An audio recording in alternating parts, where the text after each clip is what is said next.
Ito na yung maletak, guys. Parang napakita ko to siya sa inyo ng pahapyaw lang. But this is the maleta. Cream siya na may ganito na detail. Para siyang malakas alam mo yun, dalaga. So, ito yung color niya. Cream color na may ganito. So, this is the big one. Ngayon, nasa loob yung yung isang size. Ngayon, before tayo mag-move on, try ko muna yung na-order natin sa Shein, guys. Kasi, sabi niya, ito daw yung size niya. So, I'm not sure. Please let it be. Nagdadoubt ako. Oh, it fits! Wow! It fits perfectly! Nagdoubt ako kanina kasi sabi ko, parang maliit siya. And it fits! Guys! Protected na ang maleta ng auntie. This is the big one. The big size. Actually, hindi pala siya ganun kalaki. Ang imagination ko malaki siya masyado. Nakamaalam pala. I hope you can hear me though. I really hope you can. Hey, that's the big one. Ang loob niya, guys, is blue. Hindi ko kasi masyado napakita sa inyo yung last ko na video. But ito yung kanyang maliit, yung baby niya. Nagagawin kong hand carry. But it's too big for me. And this is the medium one, in which damit lahat yung lalagay ko dyan. Damit lahat sa Manila. I-segregate ko yung mga damit na hindi ko itatouch sa Manila, in which diretso siya sa amin, sa Cotabato. Kasi gagamitan ko siya ng gano'n ito. Gamit tayo ng I don't even know what's that called. So, mag-segregate muna tayo. Let's get started. I realized something. Konti lang pala yung gusto kong ilagay dito, which is wood. So, ito na siya, guys. Ganito na yung itsura niya. So, first time ko kasi gumamit ng ganito si Ate Juliet kasi talaga yung nag-influensya sa akin. Kasi maganda talaga siyang gawin. So, I think this is where you will your everything. So, marami pa ako nito. Marami pa ako nun. So, meron siyang opening sa taas. Ayan. And, I really do not know how to use this. Really. I'm not sure what I'm doing. To be sure. Pero feeling ko kailangan mo siyang like, ganyan. I don't know. Isukok yung damit ganun. I-flat mo siya ganyan, tapos isukok mo yung damit. I'm not sure.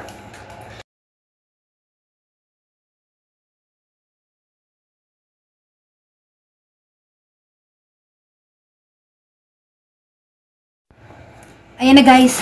So, di ba nakita nyo? Bulky siya. By the way, mga ano kasi to, mga abaya. Mga abaya na binigay sa akin na magaganda pa. So, ang gagawin ko dito is ila-live selling ko kasi siya sa Pinas. Kaya ko siya inuwi. Pagkakakitaan ko. Ayaw na nila. So, ila-live selling ko siya. So, sobrang bulky niya. And then, what will happen is, kapag isasak niya yung air dito, papayat siya nga ng ganun-ganun lang. In which, what I like. Ito, naalala niyo yung mga ganito-ganito natin. Yan. Lalagay ko yan dyan. And what are the other things do we have here?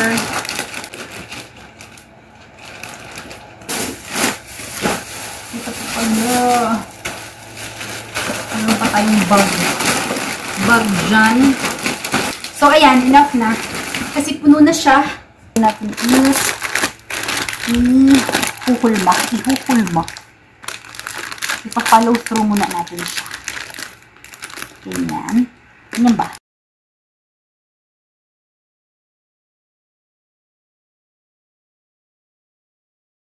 Umaapaw na talaga siya sa ng maleta ko. And what this thing will do is ipa-flatten out niya. Tuklasin ang siyensya.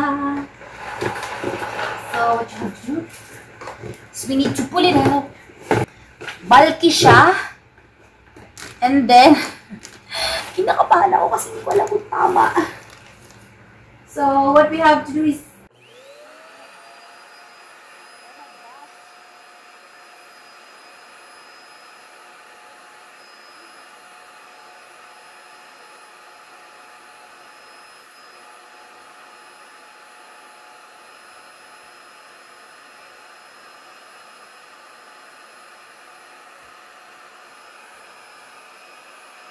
first, wait lang. Huy. Guys. Okay, ito guys. Wait lang. Sandali, para siyang nasil na suman. Nakita niyo yun? Ito na siya, oh. Itong buong ganyan na siya. Para siyang nasil na suman. Now, that's amazing. Nalagay. Kasi, minake sure ko talaga, itong bakasyon ko na to, hindi ako masistress sa maleta. Ngayon, wala namang laman na yung maleta ko. Wala na akong may lalagay. So, basically, yung medium ko, ang laman na lang nun, yung mga pinamili ko na Galaxy. And, bilhin na lang siguro ko ng mga chocolates pa. Para pasalubong. Kasi, bali-balita, malilate ko yung balikbayan box namin. Kasi nagka-problem daw sa Red Sea. So, para meron man lang ako mabigay pagka-uwi ko, bibili na lang ako. Actually, yun talagang plano ko guys. Hindi ako mamimili. Tapos saka ako mamimili pag nandun ako kila Ernestine para makita ko talaga yung timbang. So, itong big bag ko, nandito na lahat ng damit ko. Maliban doon sa bago ko lang pinamili ng mga damit in which, siguro 30 kilograms lang yun. So, I'm very happy. Very, very happy. Kasi first time ko na hindi na-stress magbakasyon. Dahil dati excess baggage ako, ganyan. Palit-palit hindi na magkasya. Ngayon, halos walang laman. Halos wala akong dala. Ako din talaga guys na na hindi mamili masyado kasi alam niyo ba, pagdating ng Pilipinas, minsan kasi same din. Like yung gastos double. Kasi after mo magbigay ng pasalubong, madami pang ganap. Alam mo yun, yung mga ganap. Ang plano ko talaga guys, dito ko ilagay lahat ng aking damit. Tapos dito, chocolates. Ewan ko, siguro i-adjust ko na naman ito pagdating ko kung kila Ernestine. Kasi depende sa mga ipapamili ko ng mga tsokolate. Kasi kung marami talaga akong timbang na matira guys, ang gagawin ko, bibili ako ng mga chocolates na mga bulky para ilalagay ko dito. Tapos ililipat ko yung mga damit dito. Yun ang gagawin ko. Depende pa sa mood ko. Depende pa sa mood ko that time. Kasi nga iwas ako sa gastos guys. Kasi pag uwi ko ng Pilipinas, makikita nyo naman, may project tayo. Pag uwi ko ng Pilipinas, guys, mapakita ko sa inyo yung first ever project ko sa 10 taon ko dito sa Saudi Arabia.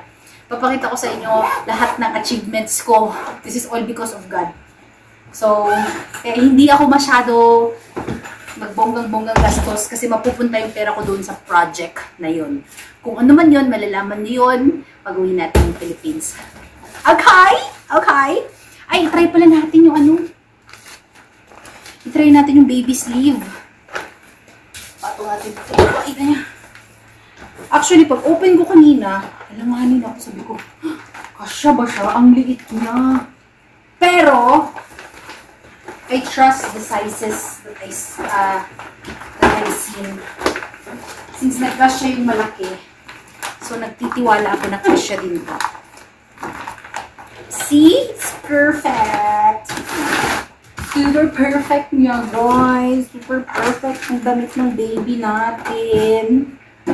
Ganito siya sa baba pala. Ganon din yung malaki ko. Ganito din same. So, ganyan siya. Then, Velcro. Pak! Ganyan yung baba niya. I'm happy. May sleeve yung ating bag. Ang dadalhin ko na lang is yung aking mga tsokolate and yung mga labada ko. Yun na lang. Wala na akong pagkakain. We're done. We are done. So, ay! Basa. Buti hindi ko napakan. So, dahil walang tao dito sa kitchen, gagawa tayo ng sisig na talong. Alam niyo yun guys, sisig na talong. Ako lang yun, gawa ko lang yung word na sisig na talong. Igaganyan ko siya, lalagay ko siya dyan. Tapos, pag naluto na siya, i-mamash ko lang, tapos ipiprito. Yun, sisig na talong ang tawag ko dun kasi parang masisig siya ba, matuyo siya. So, ito na yung ating bangus. Maglalagay lang tayo ng guys, konting salt. Make sure na konti lang talaga kasi ay maalat. Alam niyo ba guys, nilagyan ko ito one time. Kasi pag alam niyo parang nagme-mense talaga. Tapos nagka-crave kayo ng something na maalat. One time nilagyan ko siya ng sobrang daming asin. Ang alat niya, pero happy naman ako. Happy ako kasi maalat siya. Pero in a normal day, siguro hindi ko kakainin yun. Anyway guys, ngayon ko lang ito gagawin but naglagay ako ng garlic powder. Wala lang. Never ko lang nilagyan ng garlic powder ang manok, ang fish ko. So, maiba. Maiba tayo. Lagay ako ng garlic powder. Hirap magluto dito. May tubig dito sa may ano ko. Nakakatakot. So, ibababa ko lang siya. Ready yung aking takip dahil nananakit ang bangus.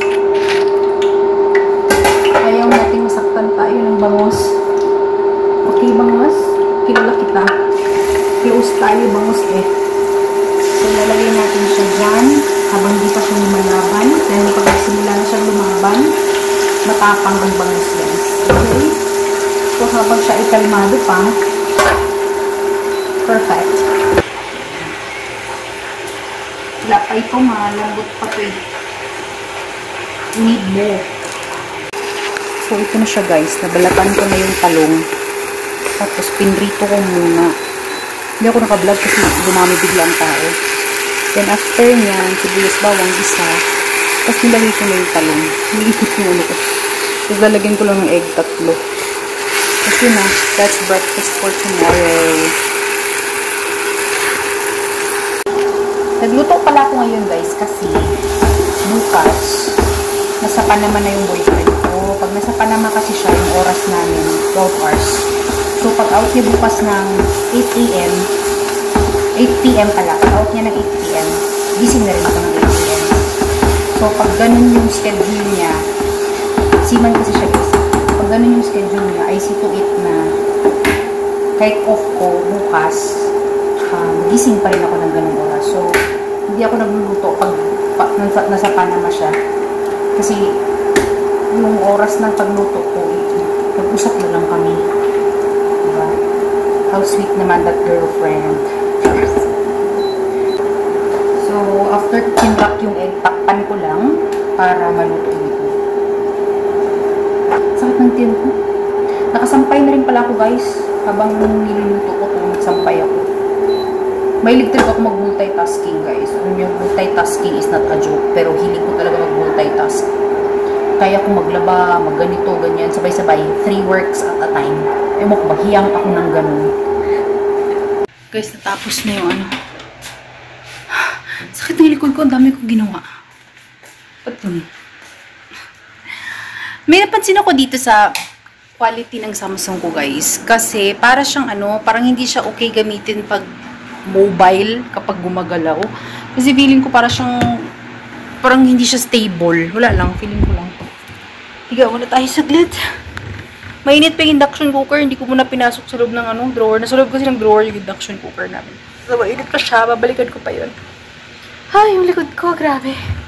Ang dami kong ginawa. Mas prefer ko na gawin lahat guys ng Thursday night. Kasi ang off ko, di ba, Friday, Saturday. Mas prefer ko na gawin siya ng Thursday night. Kasi, Friday, Saturday, wala guys, nakahilata lang ako. So, I prefer it that way. Anyway, magko-close ba ako ng vlog? Ay, bago ko i-close ang vlog ko guys.